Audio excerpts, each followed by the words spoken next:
نحمده ونستعينه ونستغفره ونؤمن به ونتوكل عليه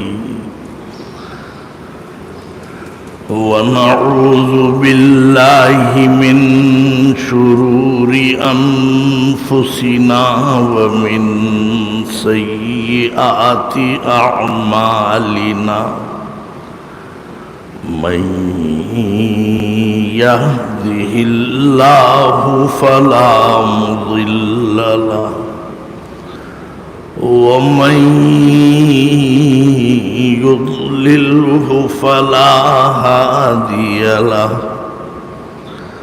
ونشهد أن لا إله إلا الله وحده لا شريك له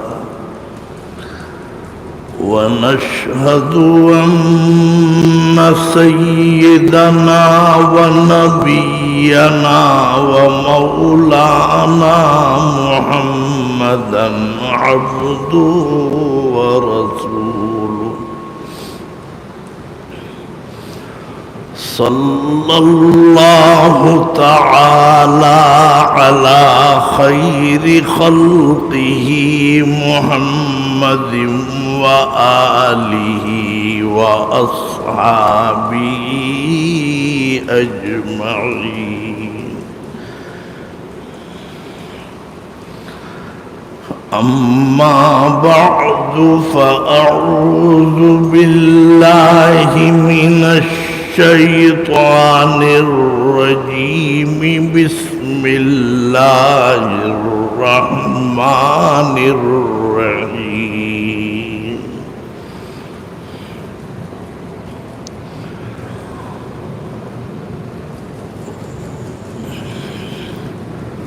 قالوا ابنوا له بنيانا فألقوه في الجحيم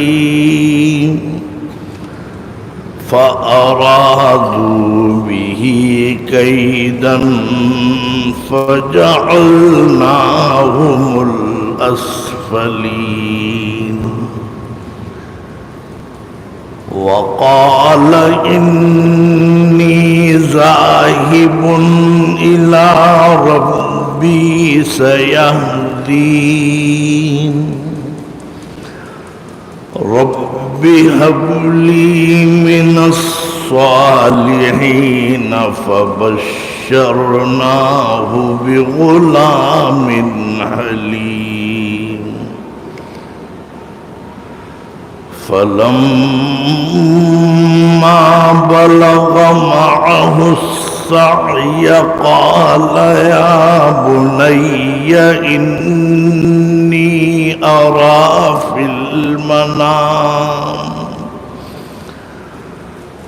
قال يا بني إني أرى في المنام أني أذبحك فانظر ماذا ترى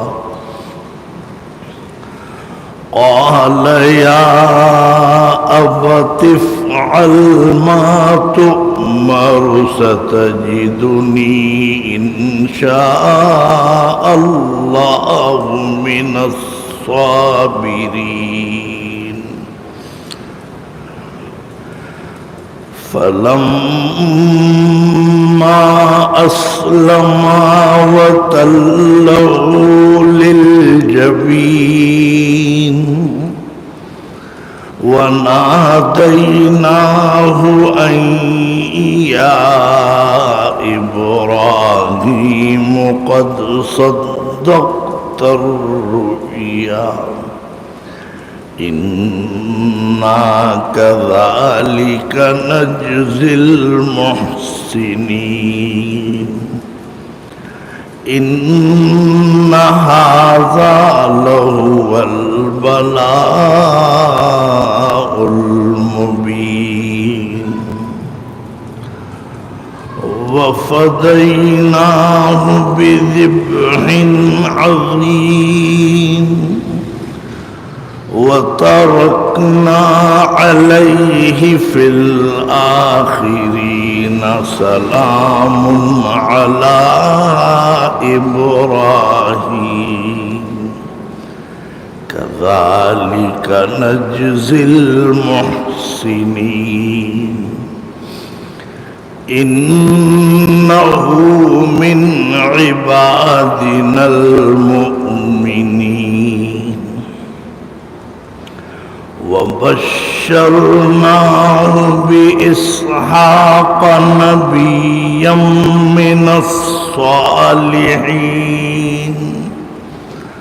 وباركنا عليه وعلى إسحاق ومن ذريتهما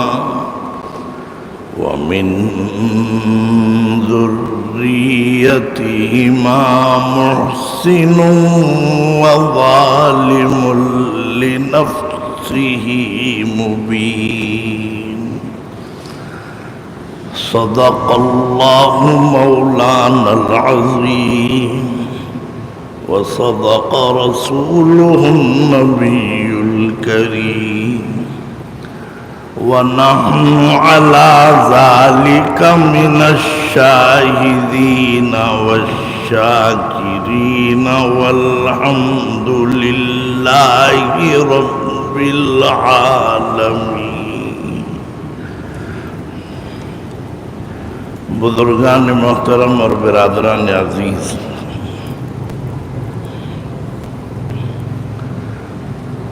جمعے کا دن ہے اور اسلامی کیلنڈر کے حساب سے آج ماہ صفر کی 9 تاریخ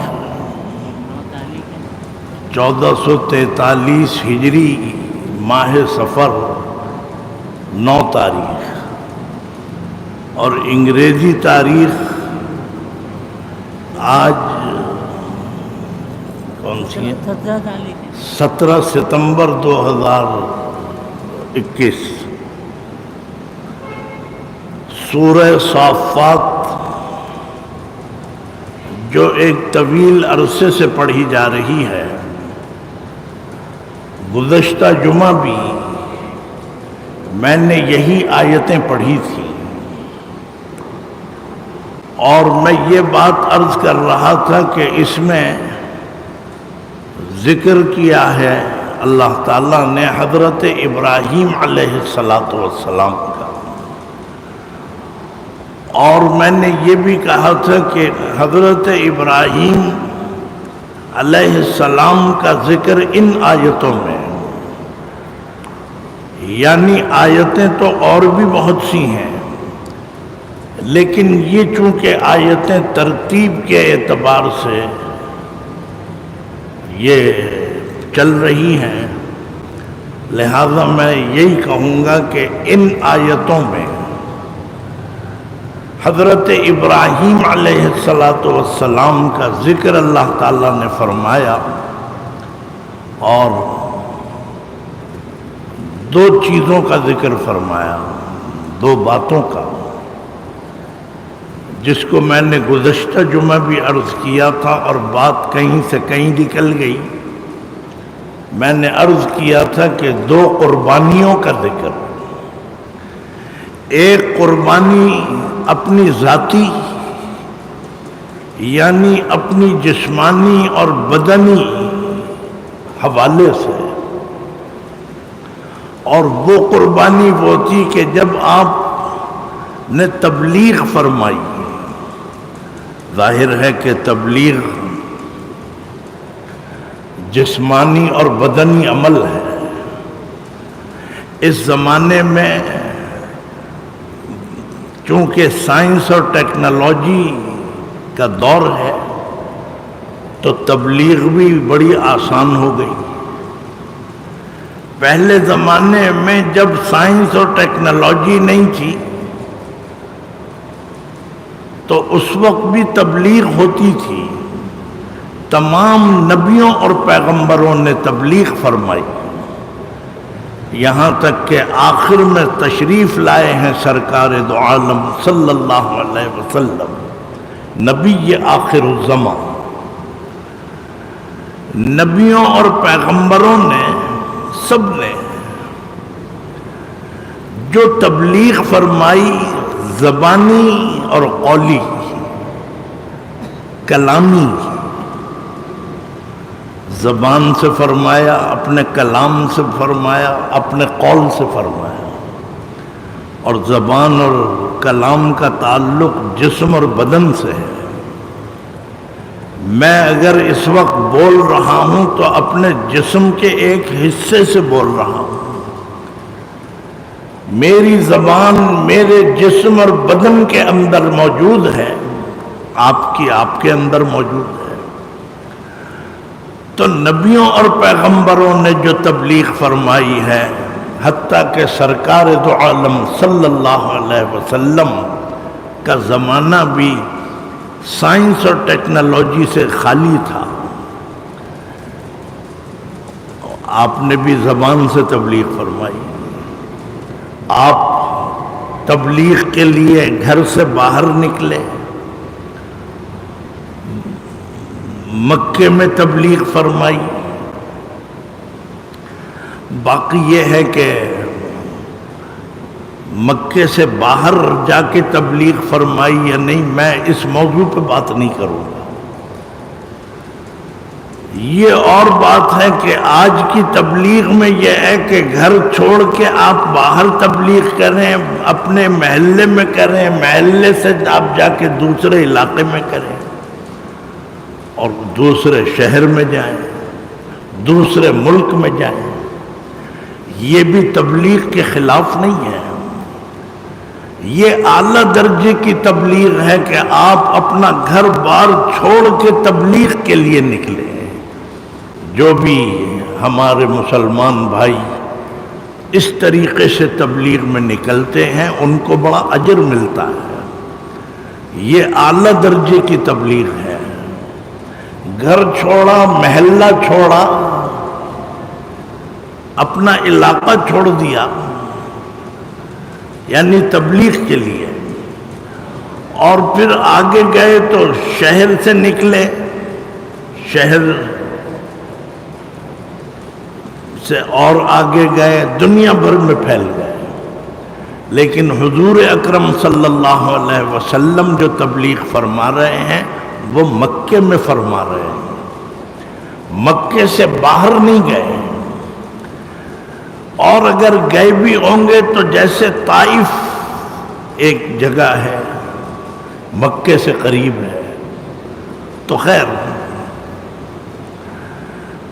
تمام نبیوں اور پیغمبروں نے جنہوں نے تبلیغ فرمائی ہے، اور سب نے فرمائی ہے، نبی اور پیغمبر تو آئے ہی اللہ کا دین سکھانے کے لیے، حضرت آدم علیہ السلام سے لگا کر حضور اکرم صلی اللہ علیہ وسلم تک جسمانی اور بدنی عمل ہے۔ بھائی اس سے آواز کو کم کروائیں، چھوڑ دیں، بس وہ خود ہی کریں گے، پتہ نہیں چلے کہاں جاتے ہیں، یہاں بیٹھنا چاہیے۔ جسمانی اور بدنی عمل ہے، بولنا، چلنا، لوگوں سے ملنا۔ اس زمانے میں اور اس کے بہت بعد تک تبلیغ اسی انداز میں ہوتی تھی۔ اسی لیے میرے شیخ دویم حضرت مولانا حکیم اختر صاحب رحمت اللہ علیہ نے مجھ سے فرمایا کہ آپ کو اور جس کو بھی اللہ نے جوہر خطابت عطا فرمایا، جس کو بھی، بھائی یہی موجود رہیے نا، جوہر خطابت جس کو بھی عطا فرمایا ہے اللہ نے مومن اور مسلمان کی حوالے سے، یہ بات انہوں نے مجھے سنائی۔ فرمایا کہ یہ نبیوں کی میراث ہے، یہ نبیوں کا ورثہ ہے۔ اس لیے کہ کسی نبی اور پیغمبر نے کوئی کتاب نہیں لکھی، کوئی مقالہ نہیں لکھا، کوئی اور بڑی سے بڑی کوئی تحریر نہیں لکھی۔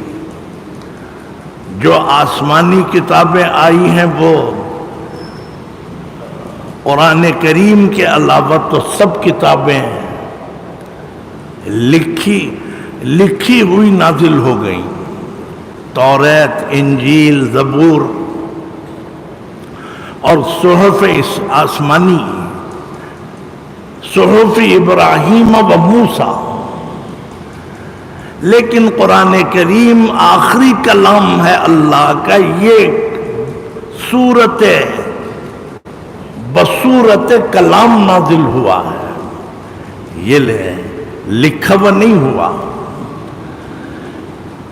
تو قرآن کریم سمیت کوئی بھی آسمانی کتاب جو ہے نبی اور پیغمبر کی تصنیف نہیں ہے، ان کی کوئی لکھی ہوئی تحریر نہیں ہے، اللہ کی طرف سے آیا ہے۔ لیکن نبیوں نے، اور میں مختصر کرنے کے لیے بس میں یہ کہوں گا کہ حضور اکرم صلی اللہ علیہ وسلم نے زبانی کلامی تبلیغ فرمائی۔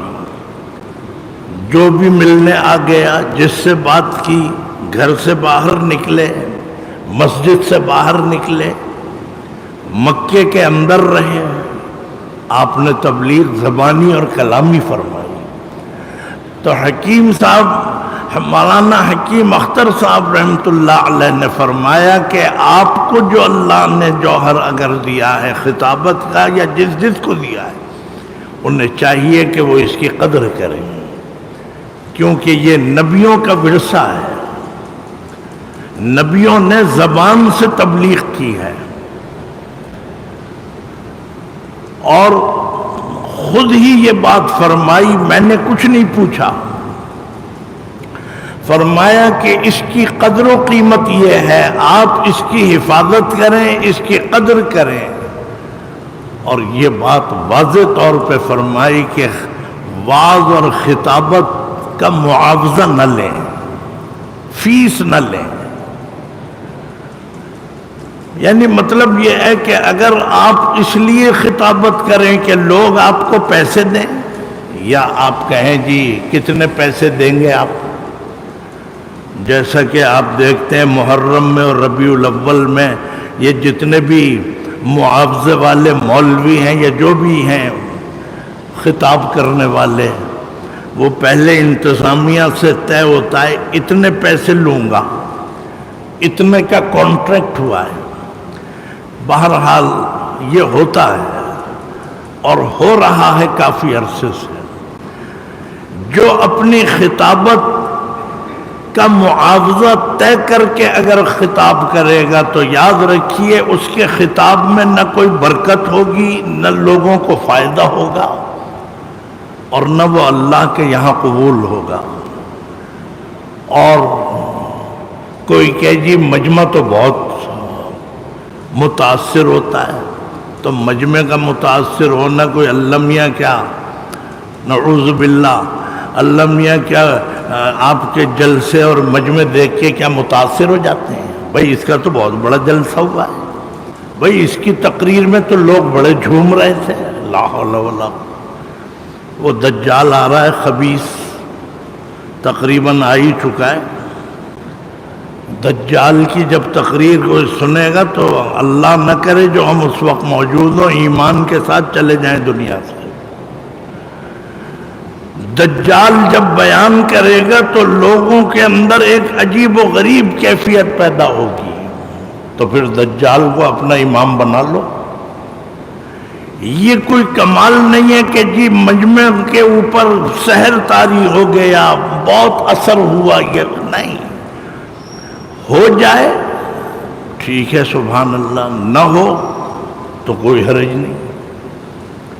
کسی خطیب اور کسی واعظ کو، بیان کرنے والے کو دل میں نیت بھی نہیں لانی چاہیے کہ میں ایسا بیان کروں گا کہ لوگ جو ہیں لوٹ پوٹ ہو جائیں گے، بس پچھاڑے کھانے لگیں گے. تو اللہ میاں فرمائیں گے کہ تم نے لوگوں کے اوپر اثر ڈال دیا، میرے یہاں تو تمہارا کوئی معاوضہ نہیں ہے، جاؤ جہنم میں جاؤ. اللہ تعالیٰ مجھ سمیت ہم سب کی حفاظت فرمائے.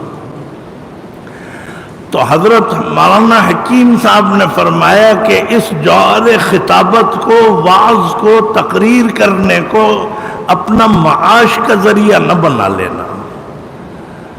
یہ مطلب نہیں کہ میری کوئی شکایت پہنچی تھی ان تک کہ میں پیسے لیتا ہوں. الحمدللہ نہ میرے والد محترم نے کبھی معاوضہ لیا، نہ حضرت مولانا اشرف علی تھانوی رحمۃ اللہ علیہ نے لیا، نہ میرے والد نے، نہ میرے بڑے بھائی مولانا احترام الحق تھانوی نے، اور بلکہ اور بھی بھائی اس میدان میں اترے ہوئے ہیں. نظام الحق آسٹریلیا میں، نیوزی لینڈ میں تقریر کرتے ہیں، انگلش میں میرے والد کی تقریریں بیان کرتے ہیں، کوئی معاوضہ نہیں.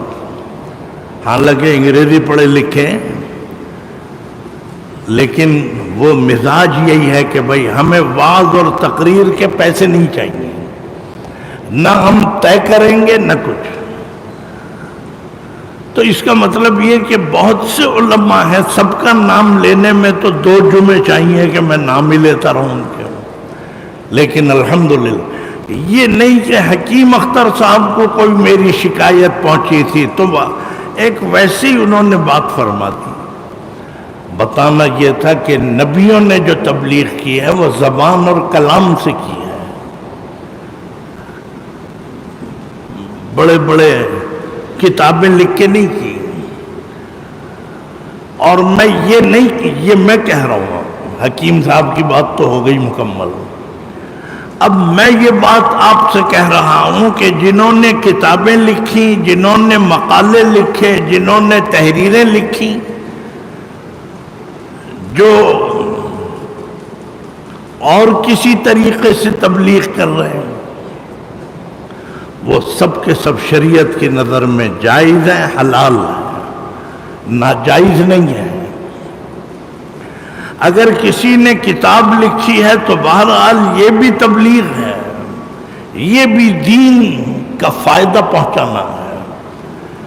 کتابیں لکھی اور بڑی بڑی کتابیں لکھنے والوں نے لکھی، فارسی میں، عربی میں، اردو میں، ہر زبان میں، یہ بھی تبلیغ کا ذریعہ ہے.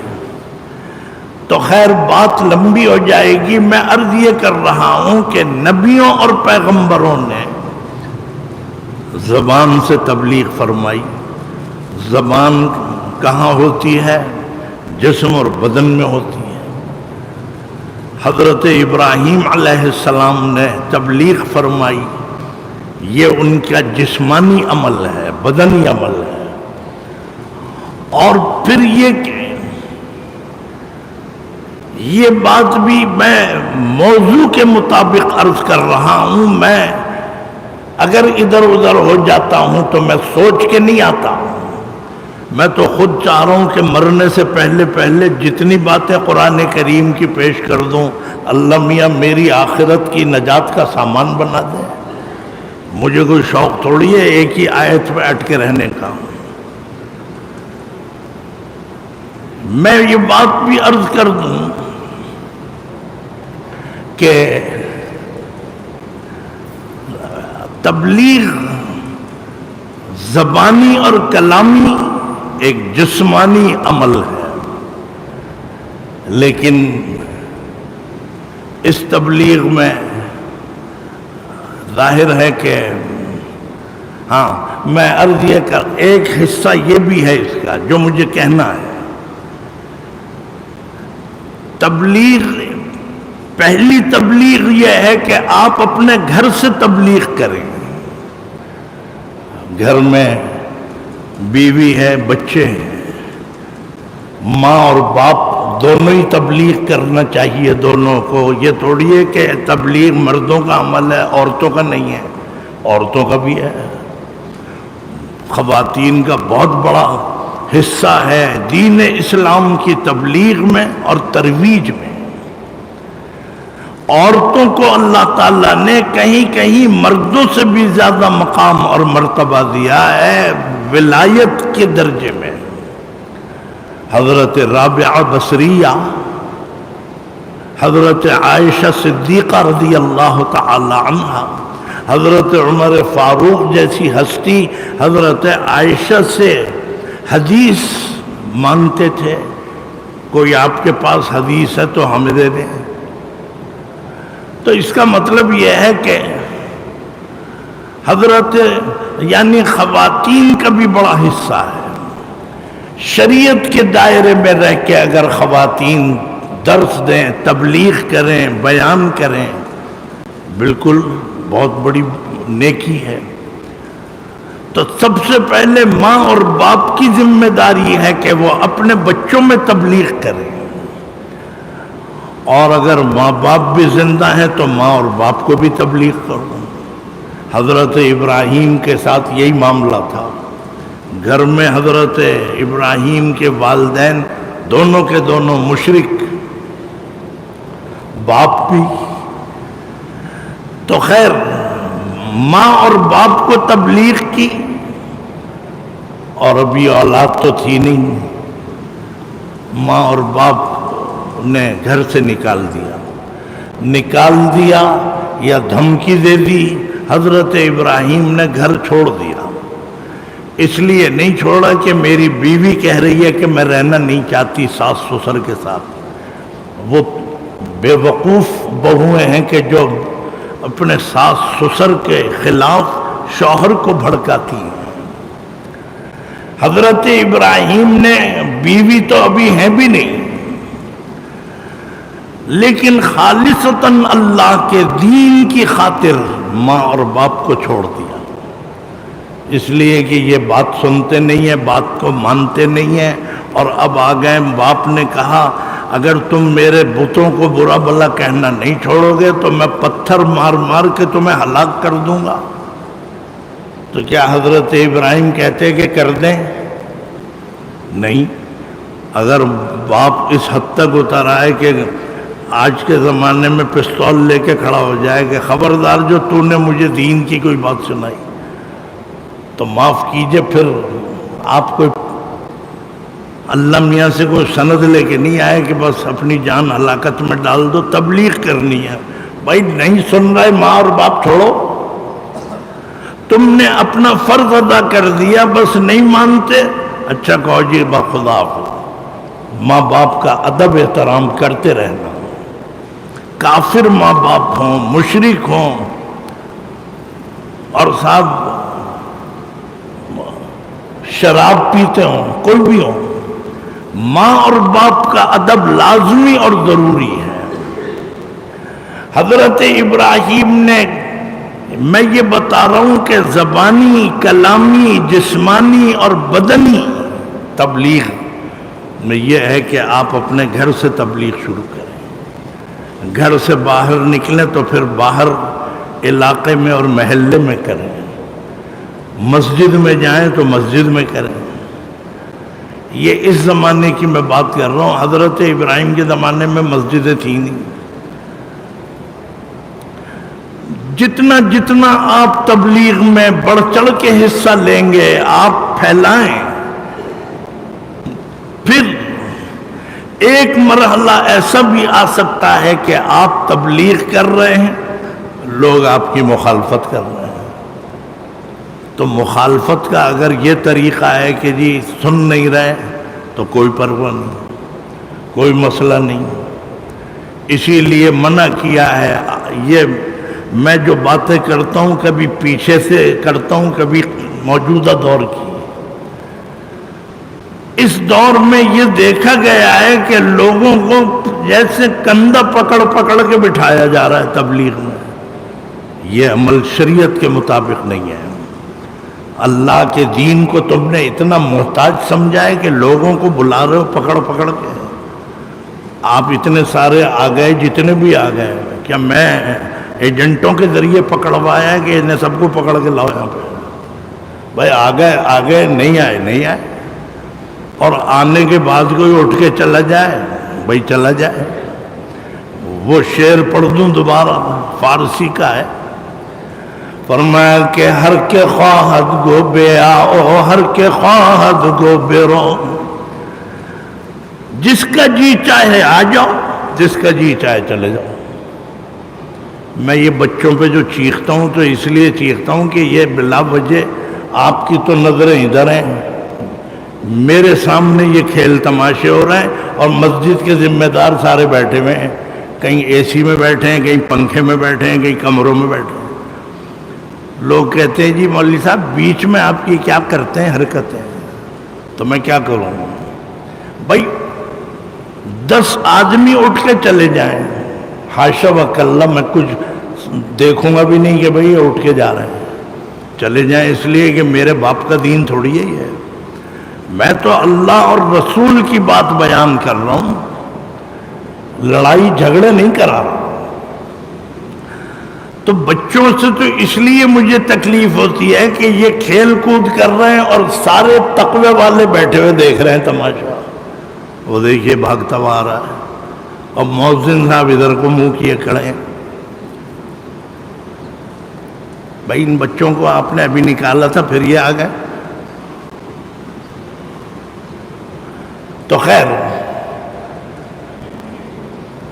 میں یہ عرض کر رہا ہوں کہ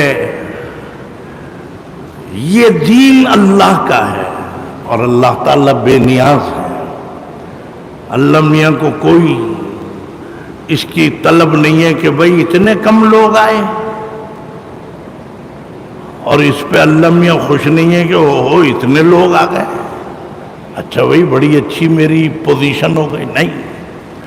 فرمایا کہ ہر کے خواہد گو بے آؤ، ہر کے خواہد گو بے رو، ہر کے خواہد گو بے آؤ، ہر کے خواہد گو بے رو، دارو گیرو حاجبو درباں دری درگانی۔ دین کی باتیں ہو رہی ہیں مسجد میں، خانقاہ میں، جہاں بھی، اگر کوئی ٹینٹ لگا کے سڑک کے اوپر بھی اللہ رسول کی بات کر رہا ہے، سیرت النبی کا جلسہ ہے، میلاد النبی کا جلسہ ہے، معراج رسول کا کوئی مجلس ہے، شہادت حسین پر کوئی بات ہو رہی ہے، دینی اور مذہبی جتنی بھی مجلسیں ہیں، یہ سب کی سب جو ہیں آپ ان میں بیٹھ جائیں، آپ کو ثواب ملے گا، اٹھ کے چلے جائیں، خطیب کا کچھ نہیں بگڑے گا، چلے جائیں۔ تو میں نے عرض کیا کہ دین اسلام اور اسلام کی جتنی بھی شاخیں ہیں یہ سب بے نیاز ہیں، اس لیے تبلیغ میں آپ لوگوں کو اشارے کر کر کے نہ کہیں جی وہاں تعلیم ہو رہی ہے، ہاں انہیں بھی پتہ ہو رہی ہے، کہنے کی ضرورت نہیں ہے۔ اتر آنس کے خود بگوید نہ کہ اتار بگوید، عطر وہ ہے کہ جو شیشی کھلتے ہی بتا دیتی ہے کہ میں عطر ہوں، خوشبو پھیل گئی۔ اور اگر یہ کہو یہ خوشبو ہے جی، تو اسے اٹھا کے پھینکو، جس کو کہنا پڑ رہا ہے کہ خوشبو ہے، اس کا مطلب یہ ہے کہ نقلی ہے یہ۔ اصلی عطر جب کھلتا ہے تو وہ اتنی خوشبو پھیلا دیتا ہے، لوگ پوچھتے ہیں یار کہاں سے آ رہی ہے یہ خوشبو، اور جس کو آپ جا جا کے سنائیں یہ دیکھیے جی عطر یہ نقلی ہے۔ تو اس لیے دین کا کام جب ہو رہا ہے، دنیا دیکھ رہی ہے، نہیں بیٹھ رہے جانے دو، بیٹھ جائیں، ان کا فائدہ ہے، بیان کرنے والے کا کوئی فائدہ نہیں ہے۔ تو میں عرض یہ کر رہا ہوں کہ تبلیغ میں ایک مرحلہ یہ بھی آتا ہے کہ بڑے بڑے مخالفوں کو بھی سامنا کرنا پڑتا ہے، یہ ہو ہی نہیں سکتا کہ آپ تبلیغ کریں اور آپ کی مخالفت نہ ہو، اس لیے کہ سرکار دو عالم صلی اللہ علیہ وسلم کی تو مخالفت ہوئی، آپ کی کیوں نہیں ہوگی؟ سب کی ہوتی ہے۔ اسی عمل کا نام ہے قربانی۔ اگر یہ سوچ کے میں بیٹھ جاؤں کہ بھائی میں نہیں، لوگ جو ہیں میری بات کو سنتے نہیں ہیں، لڑنے آ جاتے ہیں، مرنے آ جاتے ہیں، تو مجھے ان کی پرواہ نہیں کرنی چاہیے، کیونکہ یہ بھی تبلیغ ہے۔ تبلیغ کا ایک عمل یہ بھی ہے کہ آپ دونوں پہلوؤں پر بات کریں، نیکی کا راستہ بھی دکھائیں، برائی سے بھی روکیں۔ اس زمانے میں یہ ہے بس نیکی نیکی، بس نماز پڑھ لیں، اس کے سوا کچھ نہ کریں۔ اس سے بڑی کوئی نیکی نہیں ہے کہ آپ میرے کہنے سے نماز میں آ گئے، تعلیم سننے سے آپ نمازی ہو گئے۔ اور یہ جتنی بھی برائیاں ہو رہی ہیں، مسجد میں ہو رہی ہیں، مدرسوں میں ہو رہی ہیں، محلے میں ہو رہی ہیں، یہ ان کا مقابلہ کرنے کے لیے اللہ میاں ابھی اور نبی بھیجیں گے کچھ، ان کا تو کام ہے نہیں کہ یہ برائی سے روکیں۔ اول تو تبلیغ جو ہے کسی طبقے کے لیے نہیں ہے۔ جس دن سرکار دو عالم صلی اللہ علیہ وسلم کا وصال ہوا، وصال سے بھی پہلے ابھی تو آپ حج کو گئے ہیں، حجۃ الوداع، پھر آپ نے خطبہ دیا عرفات میں، تو ابھی تو آپ زندہ ہیں، بقید حیات ہیں، صحابہ ہیں، 1,25,000 صحابہ کرام آپ کے ساتھ ہیں، 1,25,000۔ اس وقت میں آپ نے یہ فرما دیا کہ ایسا معلوم ہوتا ہے کہ اب میں تمہارے درمیان رہوں گا نہیں، باقی نہیں رہوں گا۔ تو یہ تو حقیقت ہے، کوئی بھی باقی نہیں رہتا۔ میرے والد 33 سال یہاں تھے، پھر چلے گئے، مجھے 42 سال ہو گئے، میں تو نہیں سمجھتا کہ میں اگلے جمعے آپ کو ملوں گا ہی نہیں۔ لیکن حضور اکرم صلی اللہ علیہ وسلم نے یہ مجمع سے یہ بات بھی فرما دی کہ بھائی میں ایسا لگتا ہے کہ اب میں آپ کے درمیان رہنے والا نہیں ہوں، مطلب یہ کہ اب میں چلا جاؤں گا دنیا سے۔ ربیع الاول میں آپ کا وصال ہوا، اور یہ مہینہ کون سا ہے جب حضور فرما رہے ہیں؟ ذی الحج، 9 ذی الحج، ذی الحجہ کے 20 دن، ذی قعد، ذی الحجہ کے 20 دن، محرم، صفر، 2 مہینے 20 دن، اور ربیع الاول کی 12 تاریخ تھی جب سرکار دو عالم صلی اللہ علیہ وسلم نے دنیا سے پردہ فرمایا۔ 3 مہینے پہلے آپ یہ فرما رہے ہیں کہ ایسا معلوم ہوتا ہے کہ اب میں تمہارے درمیان رہنے والا نہیں۔ سب سن رہے ہیں، اور یہ سنا کہ بس یہ نہیں کہ بھئی دعا کریں اللہ ایمان پر رہے، ایسا نہیں، ایک مقصد ہے بیان کرنے کا، وہ میرے موضوع کا حصہ ہے۔ آپ نے فرمایا کہ میں